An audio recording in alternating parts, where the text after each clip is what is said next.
Bonjour peuple de Dieu. Euh, je vais prier avant tout. Seigneur, merci pour ces instants que je vais pouvoir partager cette parole avec ton peuple. Je demande ton approbation et que le Saint-Esprit approuve ce que je suis en train de faire. Nous savons que ta parole est la vérité. Par elle, tu as tout créé. Et c'est par elle aussi que tu veux restaurer ton monde.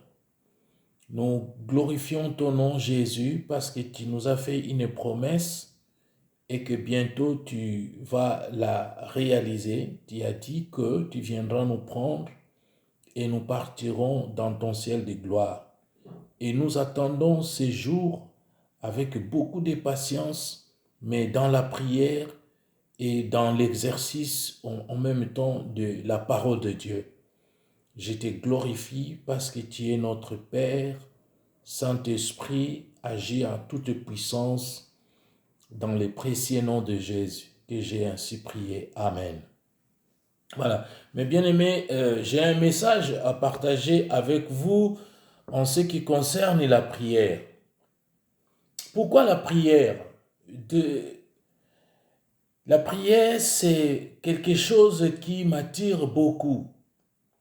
Et la prière que je vais partager avec vous, en quelque sorte, est une arme redoutable.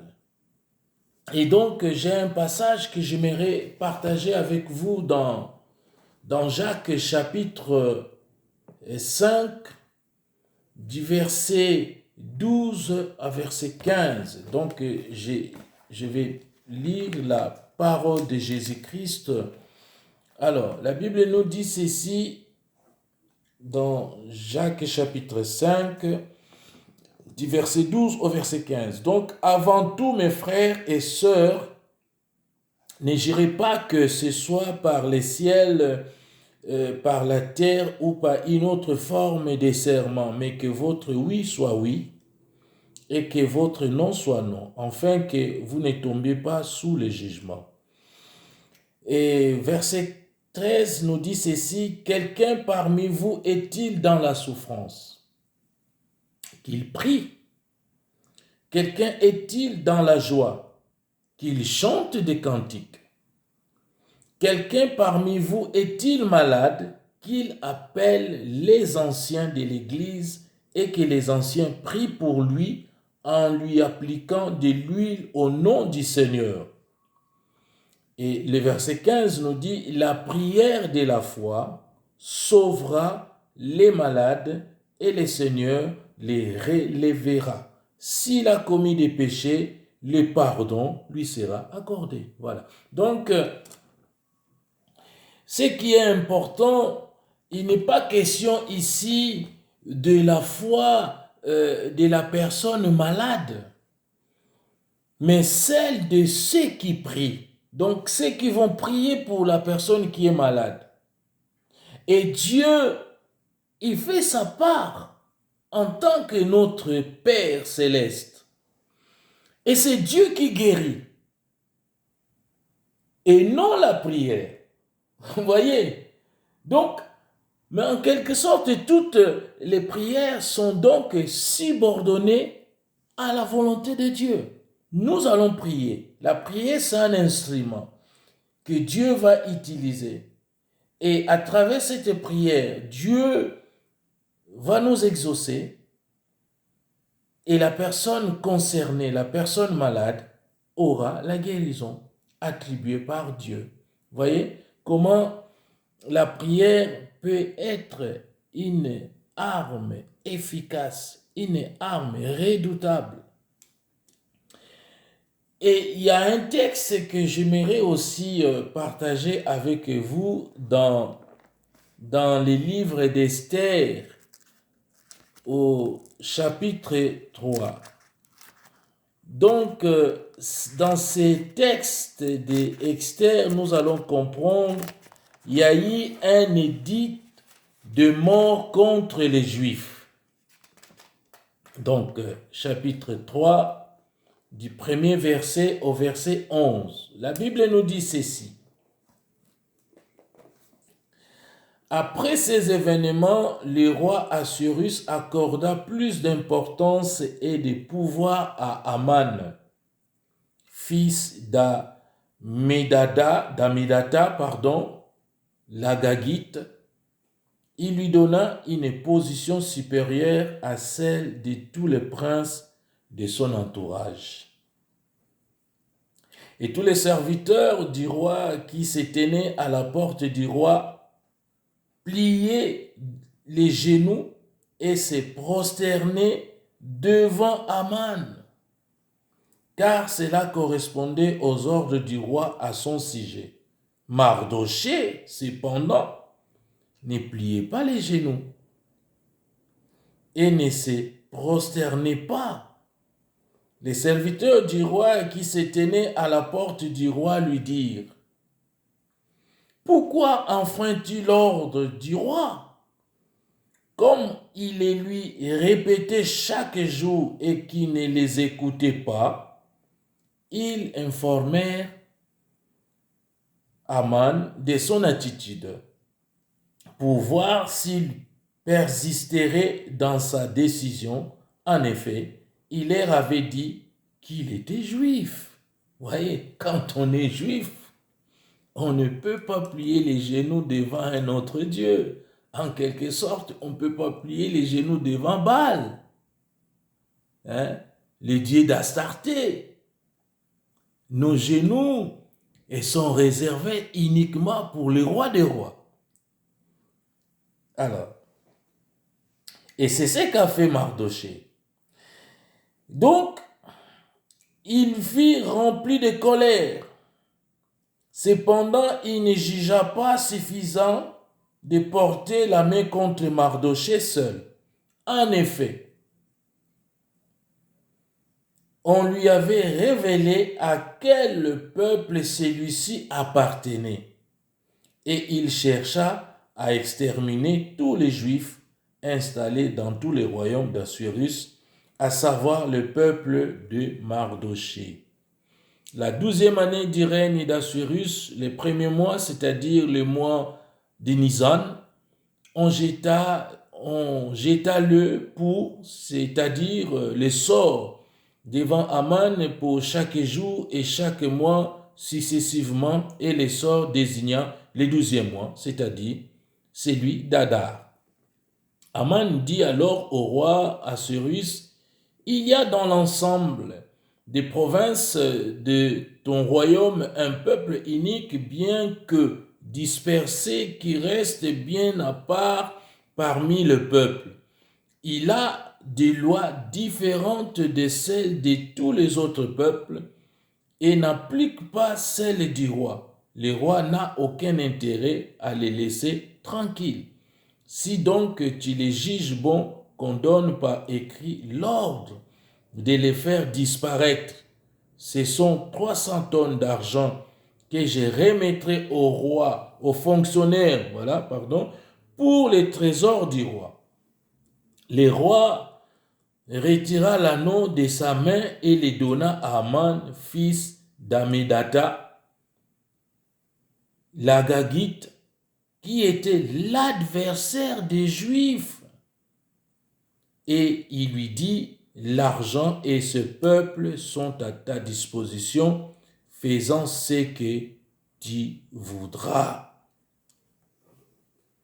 Les rois, on convoqua les secrétaires du roi le 13e jour du premier mois, et l'on écrivit un message à tout point conforme aux ordres d'Aman et adressé aux satrapes du roi, aux gouverneurs de chaque province et aux chefs de chaque peuple, à chaque province dans son écriture et à chaque peuple dans sa langue.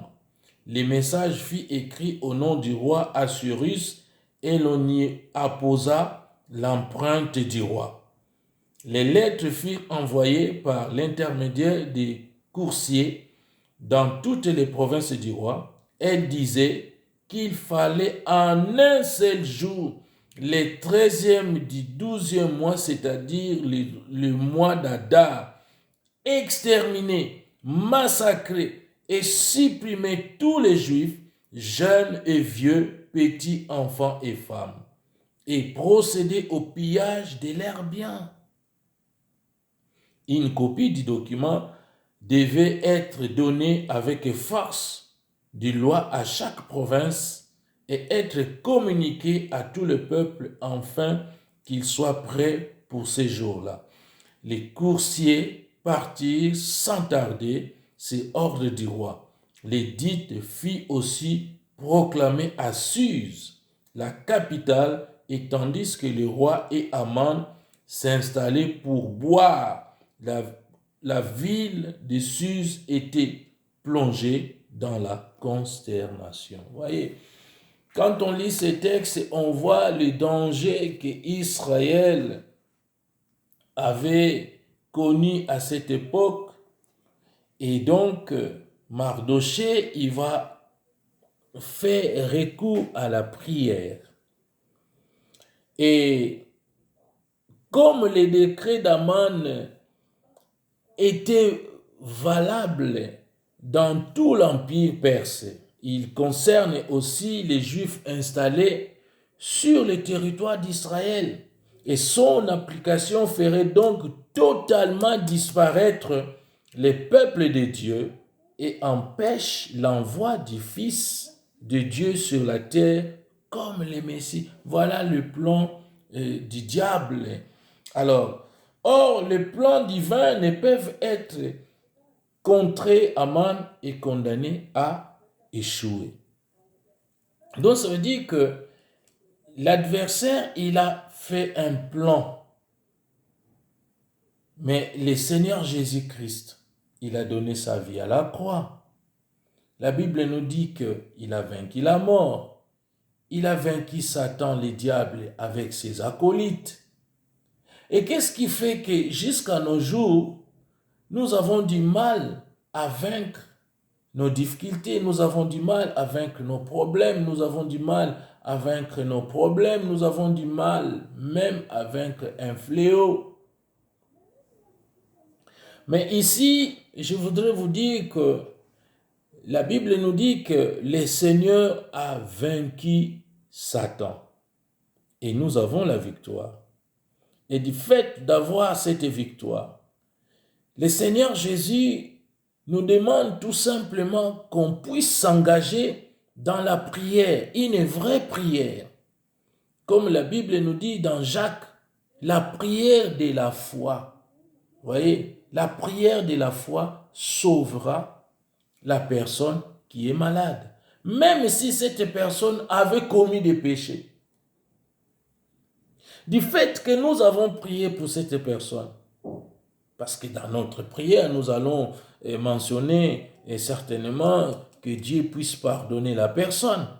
Mais ce n'est même pas la foi de la personne qui est malade, mais la foi de l'homme de Dieu. Donc ça veut dire que ma foi à moi, à Dieu, par rapport à cette personne, moi je suis là juste pour faire un intermédiaire. Je suis là juste pour plaider la cause de la personne auprès du Seigneur Jésus-Christ. Vous voyez comment Dieu répond à la prière. Et une fois que Dieu a répondu à cette prière, nous voyons comment Dieu va intervenir. La personne sera guérie, la personne va témoigner. Et toute cette gloire va revenir à notre Dieu. Voilà la raison pour laquelle je voudrais vous engager à prier Dieu, à rechercher Dieu dans la prière. Et vous verrez les résultats, ce que le Seigneur compte faire dans nos vies. Et quand nous avons la possibilité, et surtout je dis bien, quand nous avons la possibilité de faire quelque chose pour sauver autrui, et c'est ce que Mardochée dira à Esther au chapitre 4, du verset 1er au verset 17. Qu'est-ce que Mardochée dira à Esther. Il dit ceci au verset 7. Et Mardochée lui raconta tout ce qui lui arrivait. Il lui précisa même la quantité d'argent qu'Aman avait promis de verser dans les trésors du roi pour pouvoir faire disparaître les Juifs. Il lui donna aussi une copie de l'édit proclamé dans Suse en vue de leur extermination, afin qu'il le montre à Esther et lui fasse un rapport en la chargeant de se rendre chez le roi pour lui demander grâce et plaider la cause de son peuple. Hatach vint rapporter à Esther les paroles de Mardochée. Celle-ci les chargea alors d'aller dire à Mardochée: tous les serviteurs du roi et la population de ces provinces savent que toute personne, homme ou femme, qui pénètre chez le roi dans la cour intérieure sans avoir été convoqué n'a droit qu'à un seul verdict, la mort. La seule personne qui reste en vie est celle à qui le roi tend le sceptre en or. Or, en ce qui me concerne, cela fait 30 jours que je n'ai pas été appelé vers lui. On rapporta donc à Mardochée les paroles d'Esther, et Mardochée lui fit répondre: ne t'imagine pas que ta position au palais te permettra d'être sauvé. Au contraire de tous les Juifs, en effet, si tu gardes le silence maintenant, les secours et la délivrance surgiront d'autre part pour les Juifs, tandis que ta famille et toi, vous mourrez. Qui sait? Peut-être, et c'est pour une circonstance telle que celle-ci que tu es parvenu à la royauté. Voilà. La position que Esther avait vis-à-vis auprès du roi. Donc, elle était un instrument sur lequel Dieu voulait utiliser pour l'intervention de ses verdicts. Alors, Mardochée rappelle à Esther, il dit ceci, c'est magnifique ce que Mardochée dira à Esther. En effet, si tu gardes le silence maintenant, ta famille et toi, vous mourrez. Qui sait? Peut-être est-ce pour une circonstance telle que celle-ci que tu es parvenu à la royauté. Pourquoi nous sommes appelés enfants de Dieu? Pourquoi nous sommes appelés hommes de Dieu? Pourquoi nous sommes appelés serviteurs de Dieu? Ce n'est pas en vain que nous avons été élevés par le Seigneur. Nous sommes appelés à prier les uns les autres. Nous sommes appelés à intercéder pour les autres. Même pour l'humanité, nous sommes appelés à prier pour notre monde, pour le salut du monde entier. Voilà le travail des chrétiens. Un chrétien fervent, il doit se conformer à la parole de Dieu. Un chrétien a une responsabilité énorme, même si on essaie de nous négliger en quelque sorte, mais nous avons une part de responsabilité vis-à-vis de ce monde. Même si les gens se moquent de nous, mais nous devons faire notre travail correctement. Pourquoi? Parce que nous avons un compte à rendre auprès du Seigneur. Et c'est pour cette raison que nous devons comprendre que Dieu nous a donné quelque chose de potentiel. La prière. La prière est une arme redoutable. La Bible nous dit que la prière de la foi sauvera la personne malade. Sans intervention médicale. La personne est guérie. Alléluia. C'est incroyable. C'est un miracle de Dieu. Alors vous avez cette arme dans vos mains et vous ne l'utilisez même pas. À quoi bon d'être chrétien, appelé chrétien? Est-ce que vous avez été appelé chrétien pour justement faire figure ou pour que les gens voient, les gens disent que tu es chrétien? Non, on n'est pas chrétien pour ça. On n'est pas chrétien pour paraître beau devant les gens. On n'est pas chrétien pour paraître belle devant les gens. Mais on est chrétien pour exécuter l'ordre que nous avons reçu par notre Dieu. Alléluia. Alors, voilà ce que le Seigneur nous demande de faire.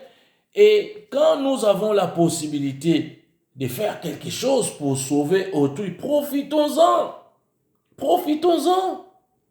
Quand nous sommes nous-mêmes en danger, ne reculons pas sur notre sort et n'attendons pas passivement que Dieu s'occupe de tout. Demandons-lui plutôt de nous diriger et agissons en conséquence. Dieu peut nous avoir placés là où Dieu nous a placés pour une circonstance telle que celle-ci. Voilà. Nous avons des positions que Dieu nous a données, des serviteurs de Dieu, apôtres, prophètes, pasteurs, docteurs, enseignants. Et qu'est-ce que nous faisons avec toutes ces attributions que nous avons reçues de la part du Seigneur? C'est incroyable. J'ai un verset que j'aime bien et je voudrais partager ça avec vous dans Ésaïe 59. Vous allez voir ce que Dieu dit dans Ésaïe 59. C'est incroyable. La Bible nous dit ceci dans Ésaïe 59. Voilà. Au verset 16, la Bible nous dit ceci. Je peux commencer au verset 15. La vérité a disparu, et celui qui s'éloigne du mal s'est fait piller. L'Éternel voit et trouve mauvais que les droits n'existent plus. Et au 16, il dit, il voit qu'il n'y a pas un homme. Vous voyez, Dieu ne trouve pas un homme. Et Dieu est désolé de ce que personne n'intercède. Voyez, personne n'est pris Dieu pour ce qui se passe dans notre monde. Chacun protège ses miettes, chacun veut défendre son argent, de pasteurs même qui diront aux fidèles, malgré le confinement, venez quand même à la paroisse pour apporter vos dîmes, vos offrandes et vous rentrez chez vous. Mais c'est n'importe quoi.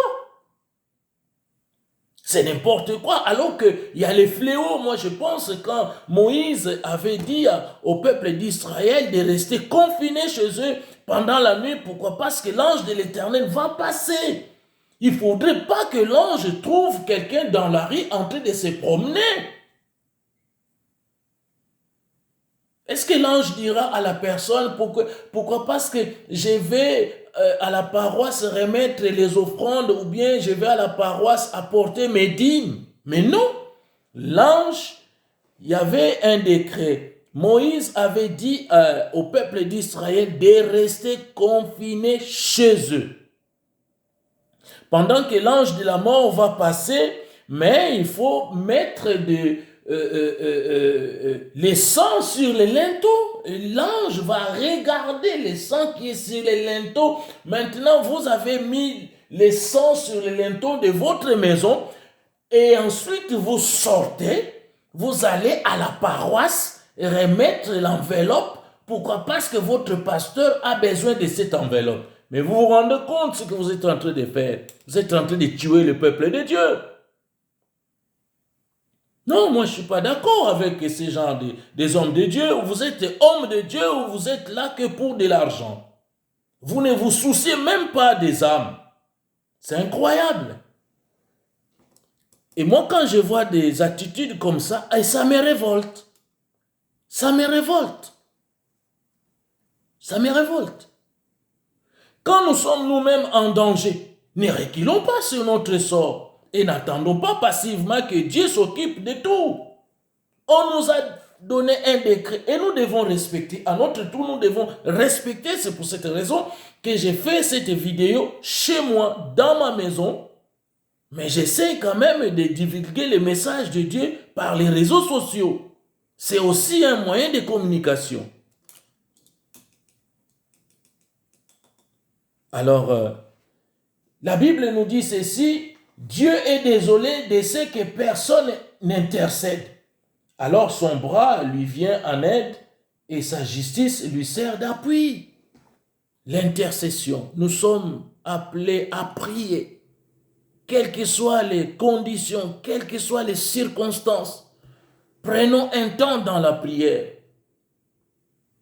Prenons un temps dans la prière. Intercédons pour ce qui se passe en ce moment dans notre monde. Le danger est là. Nous voyons combien de milliers de gens qui sont en train de périr par le virus qui est en train de frapper notre monde. Et c'est à nous, les hommes de Dieu, de faire le travail. Alors, qu'est-ce que j'ai résolu faire? J'ai prié Dieu. J'ai prié le Seigneur. Et le Seigneur m'a révélé quelque chose et que ce virus prendra fin le 30 mars. Et comme signe, Dieu m'a donné, et toute cette semaine, il y aura la hausse des températures. Pourquoi? Parce que la température, c'est une arme que Dieu utilisera contre ce virus, puisque ces virus ne supportent pas la température. Et toute cette semaine, vous allez constater vous-même, il y aura de fortes chaleurs partout dans le monde. Vous savez, nous voulons plutôt demander à Dieu de nous diriger. Nous demandons au Seigneur Jésus de nous conduire. Et nous, à notre tour, nous devons tout simplement agir en conséquence. Dieu peut nous avoir placés là pour une situation, pour une circonstance telle que celle-ci. Pourquoi j'ai été appelé au ministère? J'ai été appelé au ministère pour croiser les bras? Non, non. Nous allons lire un passage dans Exode chapitre 14. Exode chapitre 14, nous allons voir ce que le Seigneur a dit à Moïse. Chapitre 14, du verset 13 au verset 14. La Bible nous dit ceci. Voilà, verset 14, la Bible nous dit ceci. 13, pardon. Moïse répondit au peuple, n'ayez pas peur. N'ayez pas peur, restez en place et regardez la délivrance que l'Éternel va vous accorder aujourd'hui. En effet, les Égyptiens que vous voyez aujourd'hui, vous ne les verrez plus jamais. C'est l'Éternel qui combattra pour vous. C'est incroyable. Voyez, un Moïse qui rassure le peuple. Le peuple se montre agressif vis-à-vis de Moïse et désespéré. C'est tout à fait normal.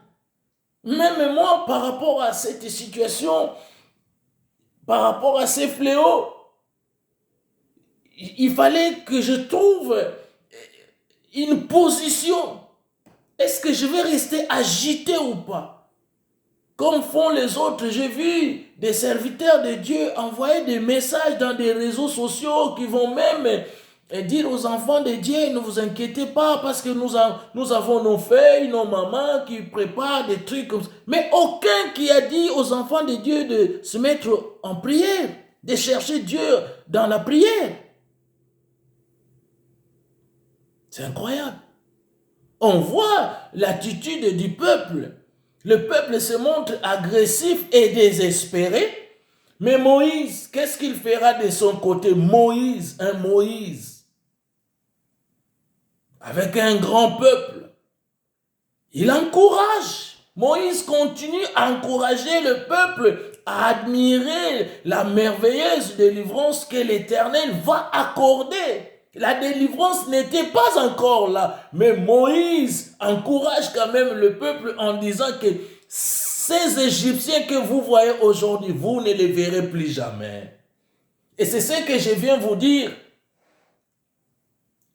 Et cette pandémie que vous voyez aujourd'hui, vous ne la verrez plus jamais. Pourquoi? Parce que l'Éternel a trouvé un homme qui a prié. Et j'ai prié Dieu. Mes bien-aimés, vous savez, alors même que les pièges semblent se refermer, Moïse continue à prier. Moïse continue à prier. Et nous aussi, nous pouvons nous sentir angoissés face à des situations apparemment sans issue. Mais au lieu de céder au désespoir, attendons avec confiance, comme Moïse, l'intervention divine. Alléluia. Alléluia. Et c'est ce que je voudrais exhorter le peuple de Dieu aujourd'hui, de se mettre, de rester dans l'attitude de la prière, de prier Dieu, de continuer à prier. Et je vous garantis, la victoire est de notre côté. La victoire est de notre côté. Nous allons garantir à ce monde que nous sommes appelés à intercéder pour ce monde. Parce que la Bible nous dit, car Dieu a tant aimé le monde. Vous vous rendez compte? Dieu a tant aimé le monde, quel que soit tout ce qui se passe dans notre monde. Mais Dieu aime son monde. Et c'est pour cette raison, il a donné son Fils, afin que quiconque croit en lui ne périsse point, mais qu'il ait la vie éternelle. Voilà notre mission. Nous avons une mission à dire à ces gens qui périssent parce